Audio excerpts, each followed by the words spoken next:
नमस्कार दोस्तों, संज्ञानात्मक बुद्धि के बारे में आप जान चुके हैं। सामाजिक बुद्धि क्या होती है ये भी हम चर्चा कर चुके हैं। आज हम बात करेंगे इमोशनल इंटेलिजेंस। हम जानेंगे इमोशनल कोशेंट के 3R। हम समझने की कोशिश करेंगे इमोशनल हाईजैकिंग। हम आज जानने की कोशिश करेंगे इमोशनल कॉम्पिटेंसीज के बारे में। हम इमोशनल इंटेलिजेंस की परिभाषा को समझने की कोशिश करेंगे। आज हम ये जानने की कोशिश करेंगे अरस्तु का वो कौन सा कथन है जो बताता है इमोशनल इंटेलिजेंस के बारे में।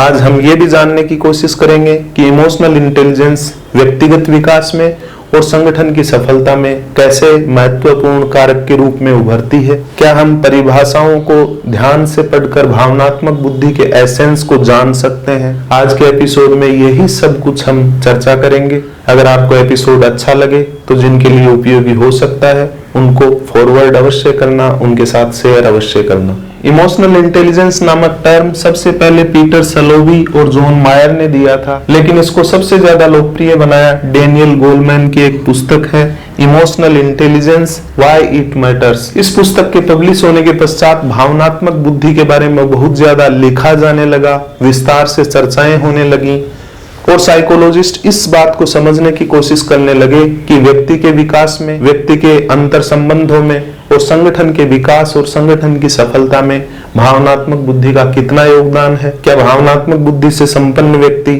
संगठन की सफलता में अपना योगदान कर सकता है। क्या भावनात्मक बुद्धि से संपन्न व्यक्ति पारस्परिक संबंधों को मैनेज कर सकता है, प्रबंधित कर सकता है। क्या भावनात्मक बुद्धि से संपन्न व्यक्ति स्वयं के विकास में सबसे ज्यादा सक्रिय सहयोग कर सकता है। अरस्तु का एक प्रसिद्ध कथन है anyone can become angry, that is easy.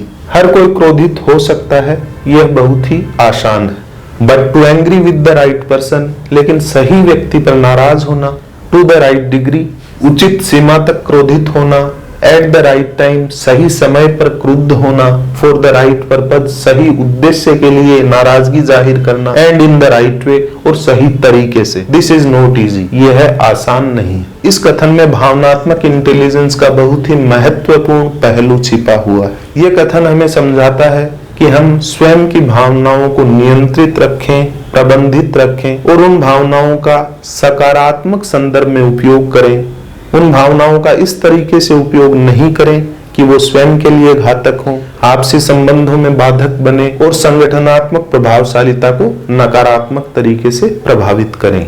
अगर परिभाषा की बात करें तो ब्रैडबेरी और ग्रीव्स ने एक सरल सी परिभाषा गढ़ी है। उन्होंने कहा है emotional intelligence is our ability to recognise emotions in ourselves and others. अर्थात भावनात्मक बुद्धि वह क्षमता है जिसके आधार पर हम स्वयं की भावनाओं को समझते हैं और दूसरों की भावनाओं को समझने में सक्षम बनते हैं। And our ability to use this awareness to manage our behaviour and relationship. और भावनाओं को समझने की क्षमता का उपयोग हम स्वयं के व्यवहार को प्रबंधित करने में करें और साथ में हमारे अंतर संबंधों को प्रबंधित अथवा मजबूत करने में करें। इसी क्षमता को कहा जाता है भावनात्मक बुद्धि या इमोशनल इंटेलिजेंस। डेनियल गोलमैन कहते हैं the capacity to recognise our own feelings and those for others, यानी वह क्षमता जिसके आधार पर हम स्वयं की और दूसरों की भावनाओं को समझते हैं, टू मोटिवेट आवरसेल्व्स, खुद को अभिप्रेरित करने के लिए, and managing emotions in our relationship, और हमारे अंतर संबंधों के दौरान हमारी भावनाओं को मैनेज करना ही है इमोशनल इंटेलिजेंस। डेनियल गोलमैन ने एक शब्द दिया है इमोशनल हाईजैकिंग। इमोशनल हाईजैकिंग का अर्थ है a state when our emotions control our behaviour. एक ऐसी स्थिति जिसमें हमारी भावनाएं हमारे व्यवहार पर नियंत्रण हासिल कर लेती हैं, हमारी तार्किकता कुंद हो जाती है, and we act without thinking, और हम बिना सोचे विचारे काम करना शुरू कर देते हैं, प्रतिक्रिया देना शुरू कर देते हैं। An overwhelming emotional response occurs with a later realization that response was inappropriately strong in that situation। और कुछ समय बाद यह एहसास हो कि उस समय या उस परिस्थिति में दी गई प्रतिक्रिया अतिरेक का शिकार थी। इमोशनल हाईजैकिंग जैसी प्रतिक्रिया व्यक्ति या तो आक्रामकता के समय देता है या फिर भय के समय। इमोशनल इंटेलिजेंस या इमोशनल कोशेंट में 3 आर बहुत महत्वपूर्ण है। पहला आर है रिकॉग्नाइज ओन मूड्स, यानी स्वयं के मनोवेगों को पढ़ना। दूसरा आर है read situations and others accurately, यानी परिस्थितियों को और दूसरों को सही संदर्भ में सही तरीके से जानना। तीसरा आर है रेस्पोंड एप्रोप्रिएटली, उचित तरीके से प्रतिक्रिया देना। एक बहुत प्रसिद्ध कथन है जो इमोशनल इंटेलिजेंस को बहुत ही बढ़िया तरीके से एक्सप्लेन करता है, वह है the most basic of human needs is the need to understand. व्यक्ति की सर्वाधिक महत्वपूर्ण आवश्यकता है कि वह चीजों को, दूसरों को, परिस्थितियों को समझे एंड बी अंडरस्टूड, और साथ में वह अपेक्षा करता है कि उसे भी समझा जाए। इस कथन पर अगर गंभीरता से विचार किया जाए तो इमोशनल इंटेलिजेंस को सही तरीके से एक्सप्रेस करता है। एक रिसर्च है, उसमें यह बताया गया है कि 10% conflicts due to differences, 90% due to delivery and tone of voice, यानी इस दुनिया में 10% मतभेद ही ऐसे हैं जो मत भिन्नता के कारण पैदा होते हैं। बाकी 90% मतभेदों का महत्वपूर्ण कारण है हमारे बात करने का लहजा और तरीका। भावनात्मक बुद्धि कुछ क्षमताओं से मिलकर बनती है। इन क्षमताओं को कहा जाता है इमोशनल कॉम्पिटेंसीज या भावनात्मक क्षमताएं। इनको 4 भागों में वर्गीकृत किया गया है। पहली क्षमता है सेल्फ अवेयरनेस अर्थात आत्म जागरूकता। दूसरा है सेल्फ मैनेजमेंट अर्थात आत्म प्रबंधन। तीसरा है सोशल अवेयरनेस अर्थात सामाजिक जागरूकता। और चौथा है रिलेशनशिप मैनेजमेंट अर्थात संबंधों का प्रबंधन। आत्म जागरूकता में 3 क्षमताएं आती हैं। पहली है इमोशनल सेल्फ अवेयरनेस, भावनात्मक स्व जागरूकता या भावनात्मक आत्म जागरूकता। भावनात्मक आत्म जागरूकता का अर्थ है recognising emotions, values, personality and there impact, यानी स्वयं की भावनाओं, मूल्यों और व्यक्तित्व का पता होना, उसके बारे में जागरूकता होना और स्वयं के मूल्यों, व्यक्तित्व और भावनाओं का क्या प्रभाव पड़ता है सोशल एनवायरनमेंट पर, इंटरपर्सनल एनवायरनमेंट पर, इस बात का पता होना कहा जाता है इमोशनल सेल्फ अवेयरनेस या भावनात्मक आत्म जागरूकता। सेल्फ अवेयरनेस का दूसरा पहलू है सेल्फ असेसमेंट या स्व मूल्यांकन। स्व मूल्यांकन का अर्थ है नोइंग स्ट्रेंथ्स एंड चैलेंजेस। आत्म मूल्यांकन का अर्थ है कि स्वयं की ताकत और स्वयं के समक्ष उपस्थित चुनौतियों के बारे में पता होना, उनका मूल्यांकन करने की क्षमता होना। सेल्फ अवेयरनेस या आत्म जागरूकता का तीसरा पहलू है सेल्फ कॉन्फिडेंस या आत्मविश्वास। सेल्फ कॉन्फिडेंस का अर्थ है strong sense of self worth and capabilities, अर्थात स्वयं की कीमत का एक दृढ़ता से बोध होना और साथ में स्वयं की क्षमताओं के बारे में भी स्वयं को पता होना, बेहतर तरीके से पता होना।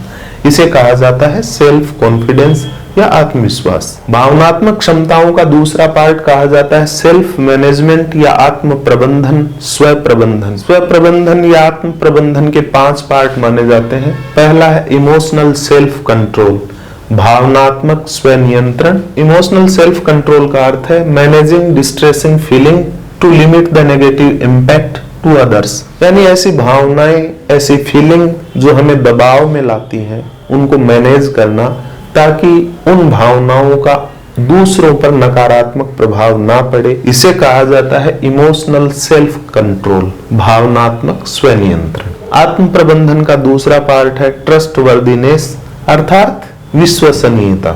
विश्वसनीयता का अर्थ है डिस्प्लेइंग ऑनेस्टी एंड इंटीग्रिटी, यानी ईमानदारी और सत्यनिष्ठा का स्पष्ट प्रदर्शन।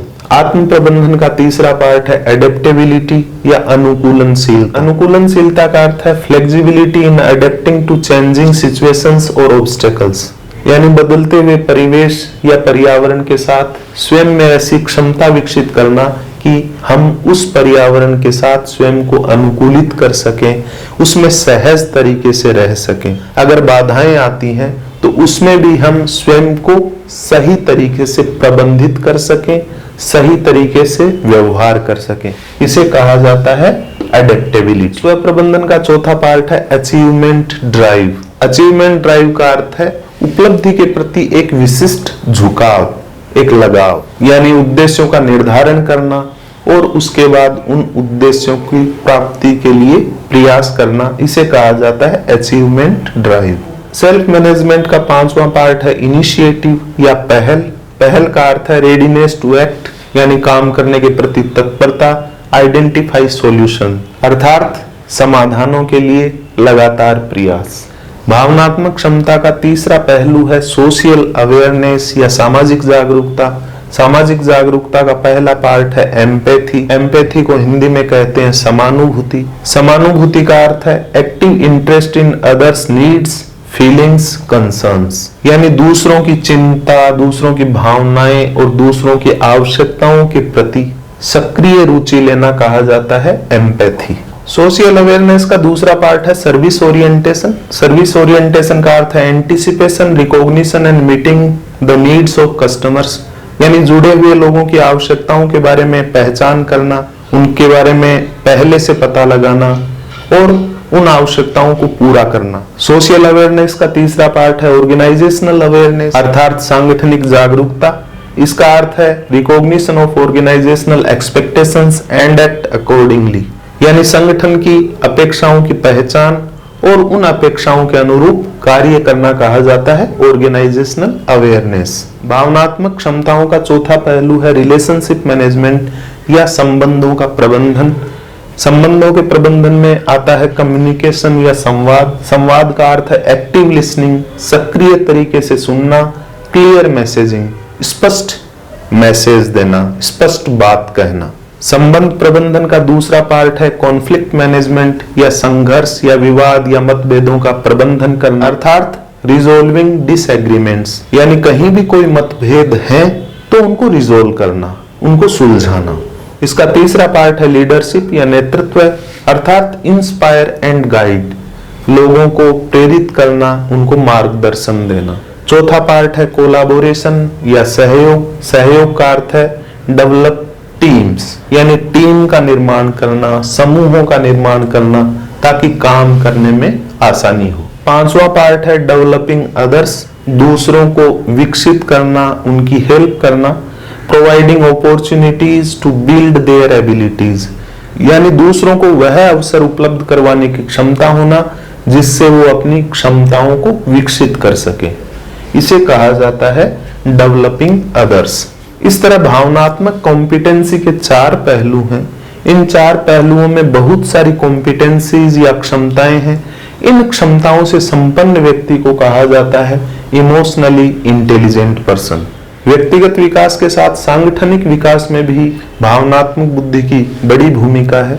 हमारे एपिसोड्स में हम अंग्रेजी के शब्दों का बहुत ज्यादा इस्तेमाल करते हैं, बहुत ज्यादा उपयोग करते हैं। इसके पीछे महत्वपूर्ण उद्देश्य ये है कि हम अंग्रेजी के शब्दों को अगर बार बार रिवाइज करेंगे तो हमें 4th पेपर में इसका बहुत ज्यादा बेनिफिट मिलेगा। जितना ज्यादा आप अंग्रेजी के शब्द जानेंगे उतना ही ज्यादा 4th पेपर में आप अच्छा कर पाएंगे। आखिर भावनात्मक बुद्धि की महत्ता क्या है? क्या है सिग्निफिकेंस इमोशनल इंटेलिजेंस की? अगर सिग्निफिकेंस की बात करें तो बेटर पॉलिसीज बनती हैं।